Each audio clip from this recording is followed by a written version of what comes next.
Hey. Hi, good morning, Fremont. Yeah, I'm here with Teresa Keng. She was in episode 8 of the Fremont Podcast previous to this, and I'm just excited. How many days before the election? I think it's like 10, 11 days, depending on how you count it. Yeah, we're almost there. We are almost there, and so she is running for state assembly, currently a city councilwoman, and she has been the city councilwoman for District 6 in the city District 1. District 1, my bad, not District 6. It's okay. District People 1 in the city of Fremont. Yep, so yeah. I wanted to get together with her this close to the end of the election and just talk with her and see how things are going and how she anticipates the outcome.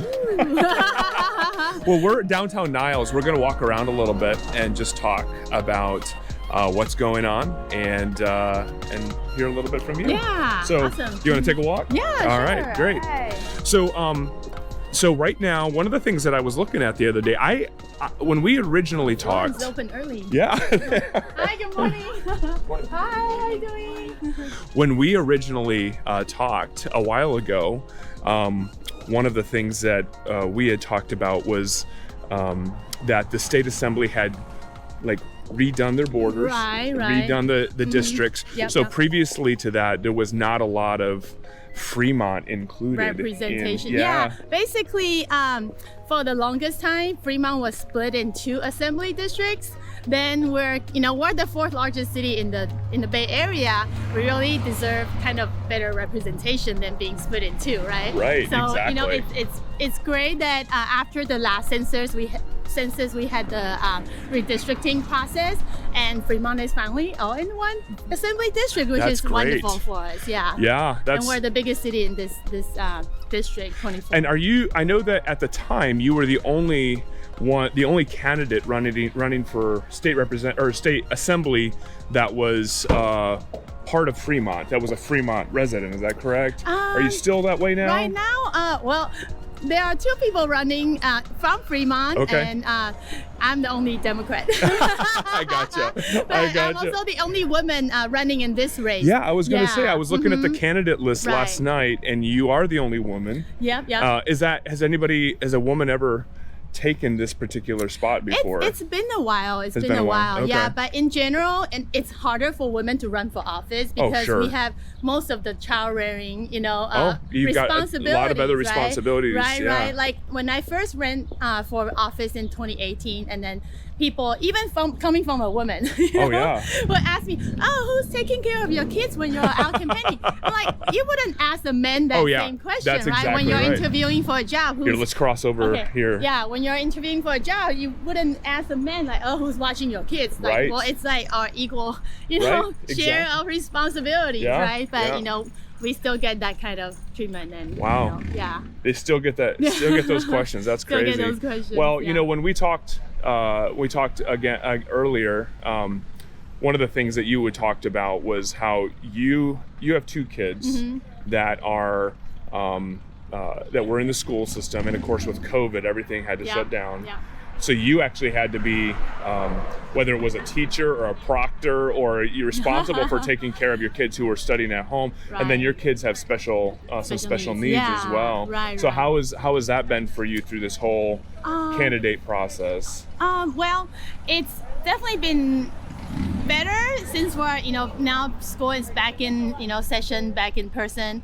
But the year and a half of distance learning was pretty hard for us. Like both my kids are on the autism spectrum. Okay. And I had to. There's no. Maybe I think they're heading to the forest. Yeah. And so I think not just for our family, but also for many families. Like probably one of the 2 parents have to stay home, quit their job and stay home and lose income, right? So, and actually more women had quit their job than men. Yeah, so women definitely get a harder hit during the pandemic. So. Well, let's cross over here. So let's talk a little bit about how do you feel about what's going on right now with your position potentially opening up in the state assembly. You expressed, and I actually looked at your website, and you can go to Teresa's website and find some of the things that she has put on there for people to know matters to you, right. and what is important in your decision for running for the state assembly. But what are some of the issues that are coming up right now right. That are really heavy on your mind? Sure. There are things that really matter to you right now, and I know that as you started the race, there may be things that were on your mind, and maybe those are still the things, but are the things that really are pressing to you that if you get elected, that in the state assembly, that right. you want to start making a difference right away? Yeah. So thank you for that question. Actually, what prompted me to run was because of my family's experience through COVID. Right? Like we were talking about earlier, the kids, distance learning, like kind of falling behind in school, and then also I'm a local business owner. I right. have a restaurant, and so restaurant industry is probably one of the hardest hit industries through COVID. Right, with COVID, right. yeah. Probably they're estimating close to 50% of the restaurants have closed their doors. Wow, that's incredible. For good. Oh right. my goodness. Right, but a lot of our other local small business had also suffered tremendously during the last 2 years, and here we are walking through downtown Niles, right? And we're very proud of this is like kind of like a gem of Fremont, right? Yeah, it is. It's great. And I'm so proud of our Niles community. Right. We're making sure that we don't have any chain stores that come in, stuff like that.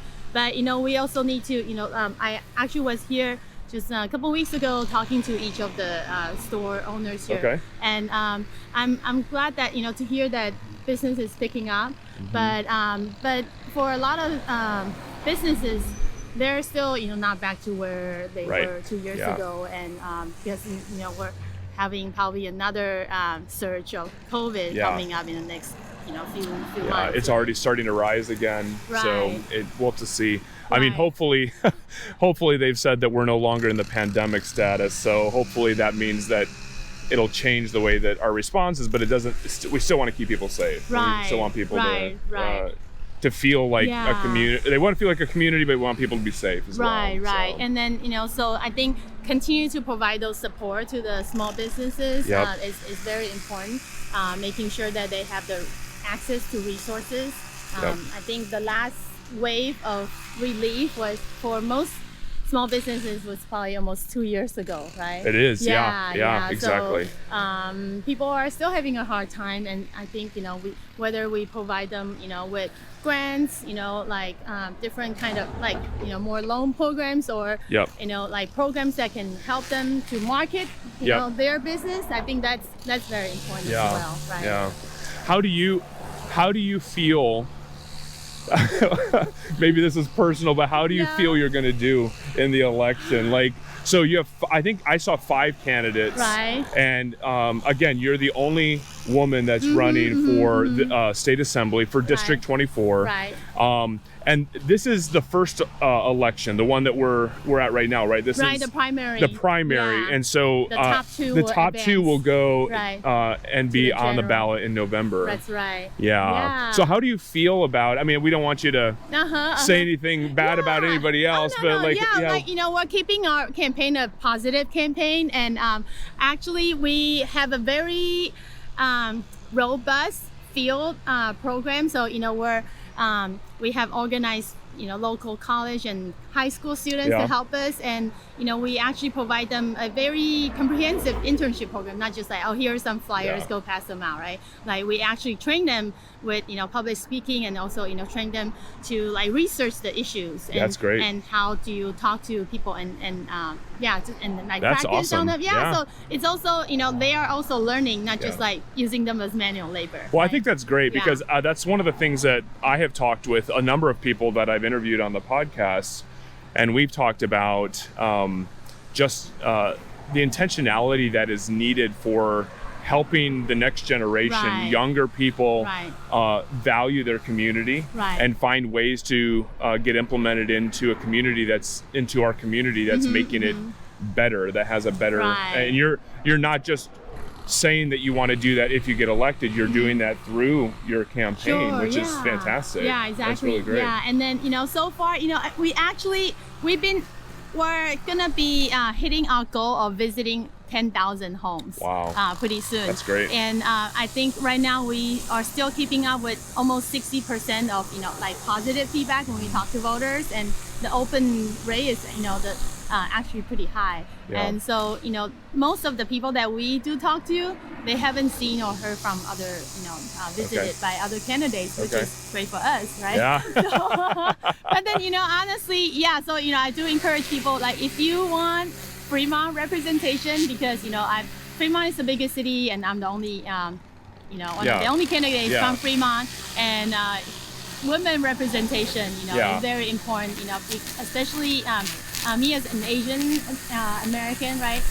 We've gone through a lot of Asian hate in the last couple of years. Oh yeah, right? yeah, And that's exactly. Right, and especially Asian American women is actually among the least represented in the state of California on the state assembly. That's hard to believe.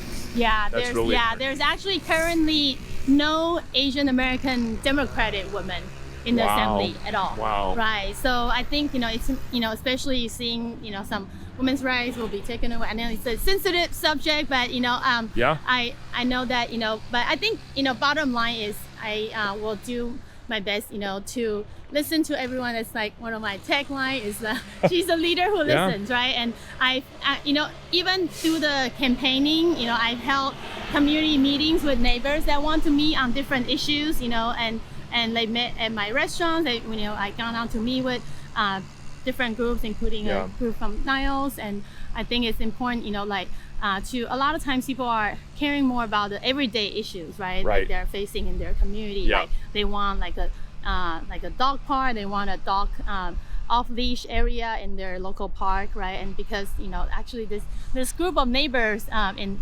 Ardenwood, they throughout the pandemic, the dogs actually brought them together.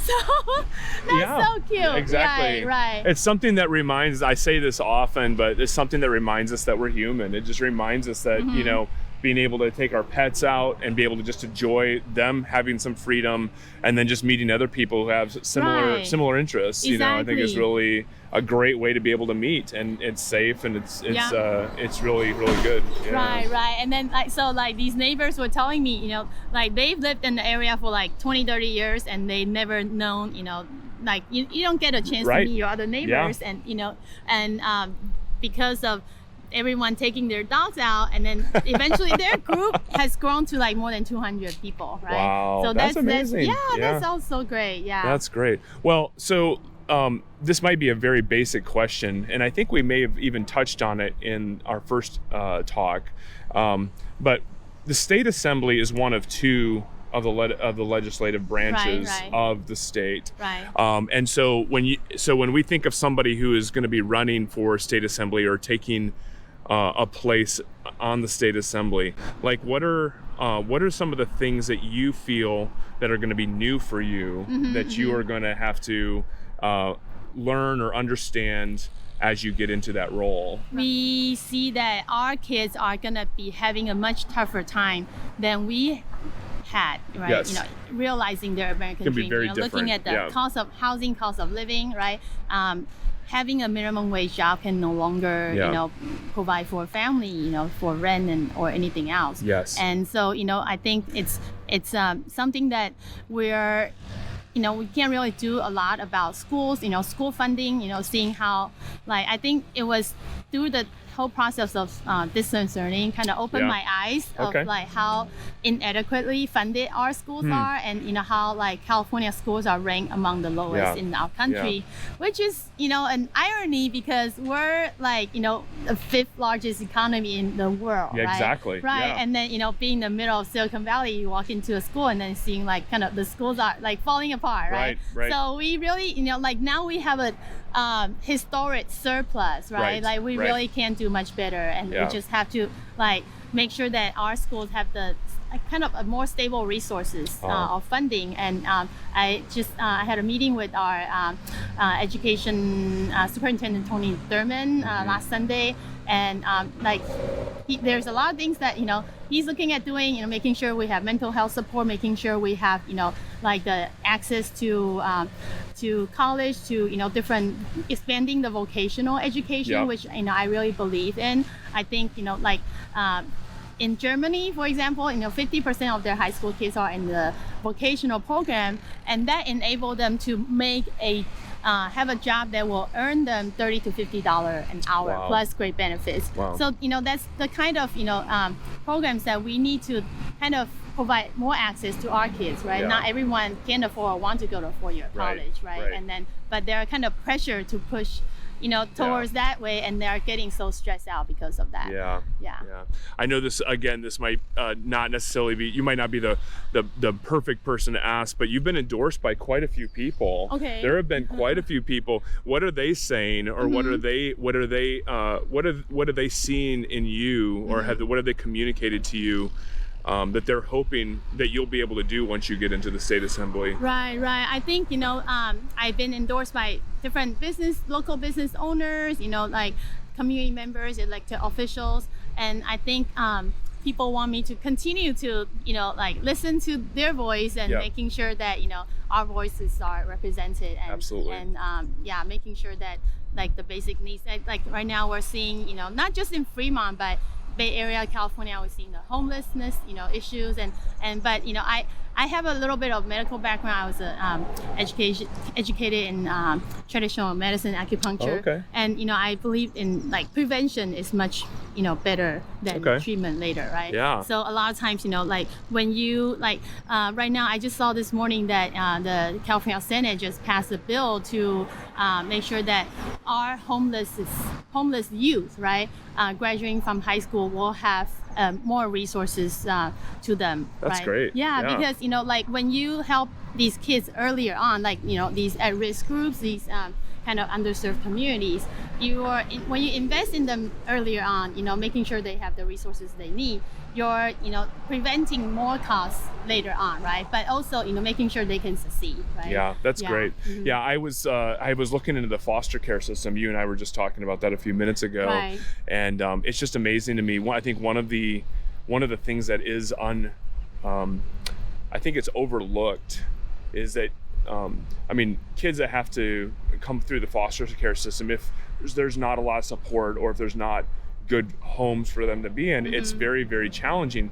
But then there's a big problem as well, similar to what you mentioned, that when they turn 18, and they're basically they are out of the system, and they've never really had a lot of stability, then all of a sudden there's the big issue, and so many of them, they don't go to college, they don't get a job, and many of them end up homeless, and so our system fails them because we can't help them not only find a home, but then be able to succeed once they get out of the system. Right.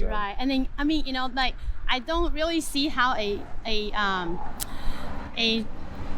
sorry. Yeah, you're good. That's good. So I don't really see, how a teenager, on their own can support themselves to college, because like even at San Jose State, for the students that have financial aid, they're not given the resources for living costs, right? So there are right now 4,000 students at San Jose State living in their cars. Wow. So when I saw incredible. that, when I saw that on the news, it was like, it just broke my heart, and that showed that we failed our young people. We failed them, right? Wow, that's incredible. Well, it's just this is a challenging place to live for so many people, and when you have kids like that are trying to make a difference, and they're dreaming big, they want to make a difference, they want to do something with their life. I mean, they wouldn't be trying to go to college if they weren't, right? And it's just a challenge. So that's a big job. That's a big job ahead. Wow.